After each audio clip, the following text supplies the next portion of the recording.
جو لوگوں کو دھمکیاں لگاتے تھے اور کہتے تھے کہ میں وطن جا کے ان کو دیکھ لوں گا، ان کے اے سی بند کروا دوں گا، ان کا جینا حرام کر دوں گا، وہ کہتے تھے کہ میں ان کو رلاؤں گا. خیر میرا خیال ہے کہ وہ اپنے پورے دور اقتدار میں اپنی اپوزیشن کی چیخو پکار اس طرح سے نہیں عوام تک پہنچا سکے جس کا وہ دعویٰ کرتے تھے، لیکن موصوف عمران خان اور ان کی جماعت کے لیڈران کی چیخو پکار پوری دنیا نے دیکھی ہے. اگر یقین نہیں آ رہا تو شہباز گل صاحب کی گرفتاری، وہ جو کہتا تھا نا میں جٹ دا پتر ہاں رندا پھیر دیاں گا، تو رندا بھی ابھی نہیں پھرا تھا اور جٹ دے پتر دی آواز نکلنی بند ہو گئی سی. تو یہ تھا، یہاں پہ بھی آپ نے دیکھا طاقت اور اختیار. اور اب آتے ہیں جی اصل خبر کی طرف، اور اس خبر کا اس سے بہت زیادہ لنک ہے. موجودہ army chief general Asim Munir صاحب جو ہیں، ان کو ایک آرمی چیف کا عہدہ سنبھالے ہوئے جو ہے وہ تقریباً کوئی 8 سے 9 ماہ کا عرصہ گزر چکا ہے، اور یہ پہلے آرمی چیف ہیں کہ جنہوں نے اس عرصے کے دوران ابھی تک کوئی پروموشن نہیں دی، یعنی کہ اپنی مرضی کے افسران کو پروموٹ نہیں کر سکے. ابھی تک وہ جس ٹیم کے ساتھ کام کر رہے ہیں وہ ٹیم جناب جنرل قمر جاوید باجوہ صاحب کی سلیکٹ کردہ ٹیم ہے. ہاں یہ اور بات ہے کہ اسی ٹیم میں سے چند ایسے لوگ بھی موجود ہیں جن کے ساتھ موجودہ آرمی چیف کا جو وہ کہتے ہیں نا ورکنگ ریلیشن شپ وہ بہت بہتر ہے، جن میں ایک نام جو ہے وہ جنرل ندیم انجم صاحب کا بھی ہے. لیکن اب ان کی ٹیم جو ہے وہ ٹیک اوور کرنے جا رہی ہے. وہ کیسے ٹیک اوور کرے گی؟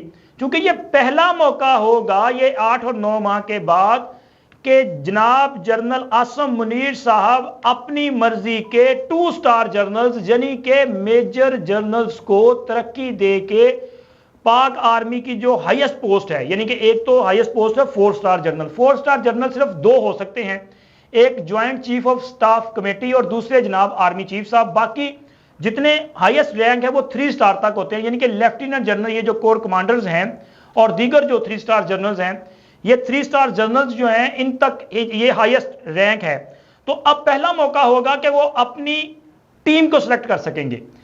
اسی ماہ اور اسی ہفتے سے اس کا آغاز ہونے جا رہا ہے. یہ جو ہفتہ کل سے شروع ہونے جا رہا ہے 11 ستمبر سے، تو اس ہفتے میں سٹارٹ ہوگا. 4 لیفٹیننٹ جنرل جو ہیں وہ اپنے عہدوں سے ریٹائرڈ ہوں گے، ان کی میعاد مکمل ہوگی، اور اس کے بعد 2 لیفٹیننٹ جنرل اگلے ماہ یعنی کہ اکتوبر میں جائیں گے. ستمبر اور اکتوبر یہ 2 ماہ ہیں جہاں پہ موجودہ آرمی چیف صاحب اپنی مرضی کے 6 لیفٹیننٹ جنرلز کو پروموٹ کریں گے، یعنی کہ میجر جنرل سے لیفٹیننٹ جنرل. تو یہ پہلا موقع ہوگا کہ یہ لوگ آئیں گے، اور پھر اس کے بعد ان کی اہم پوسٹنگ بھی کی جائے گی. اور یہ وہ ٹیم ہوگی جس کو آرمی چیف سلیکٹ کریں گے، اور اس ٹیم کے آنے کے بعد آرمی چیف کی اصل میں جو پرفارمنس ہے وہ دیکھنے میں آئے گی. اور آرمی چیف جو پلان دے رہے ہیں، آرمی چیف جو کہہ رہے ہیں کہ جی ہم نے پاکستان کی معیشت کو اس کے پاؤں پہ کھڑا کرنا ہے، ہم نے پاکستان میں بزنس کو لے کے آنا ہے، ہم نے پاکستان میں سرمایہ کاری کو بڑھانا ہے، ہم نے پاکستان کو محفوظ ملک بنانا ہے، دہشت گردی کا خاتمہ کرنا ہے.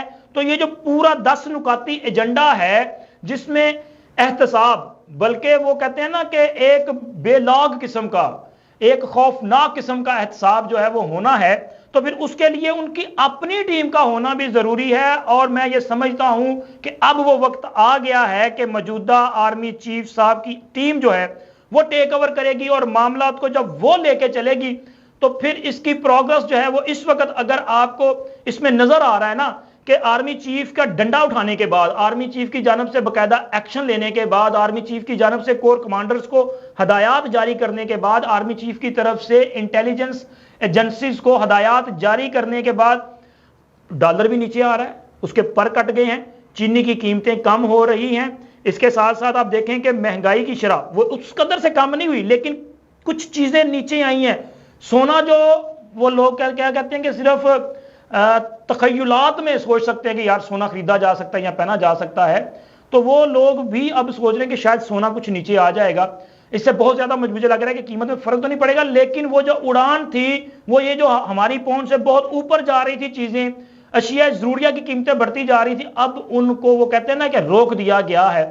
اور یہ اس سے ایک یہ سوال بھی جنم لیتا ہے کہ اب باہر سے چینی تو ابھی نہیں آئی، آٹا نہیں آیا، گندم نہیں آئی، باہر سے ڈالرز نہیں آئے تو پھر یہ ڈالرز کہاں سے نکل رہے ہیں، یہ قیمتیں کم کیوں ہو رہی؟ تو اس کا مطلب یہ ہے کہ جناب اے سارے چور ساڈے اندر ہی موجود ہیں۔ تو ان سب کو پکڑنے کا ٹائم آ چکا ہے۔ تو یہ جو ٹیم آنے جا رہی ہے آرمی چیف صاحب کی، یہ اختیارات اور طاقت کے ساتھ آ رہی ہے۔ چونکہ اختیار کیا ہے؟ اختیار یہ ہے کہ آرمی چیف صاحب اپنی مرضی کے افسران جو سینیارٹی پہ اوپر ہوں گے ان میں سے پک اینڈ چوز کریں گے، ان لوگوں کو 3 سٹار جنرل کے عہدے پہ پرموٹ کر دیا جائے گا۔ یہ ہے ان کا اختیار، اور طاقت وہ ہوگی جو آرمی چیف نے ان کو ڈیوٹی دیں گے اور کہیں گے کہ اس کا ہمیں رزلٹ چاہیے، تو اس ڈیوٹی کو پورا کرنے کے لیے وہ جو طاقت ہے اس کا بھی استعمال کیا جائے گا۔ یعنی کہ کام تبھی پورا ہوگا جب طاقت اور اختیارات کے ساتھ آرمی چیف کی ٹیم ٹیک اوور کرے گی اور ملک کے حالات جو ہیں وہ بہتری کی طرف جائیں گے۔ اب تک کے لیے اتنا ہی، ملتے ہیں اگلی ویڈیو میں۔ اللہ حافظ۔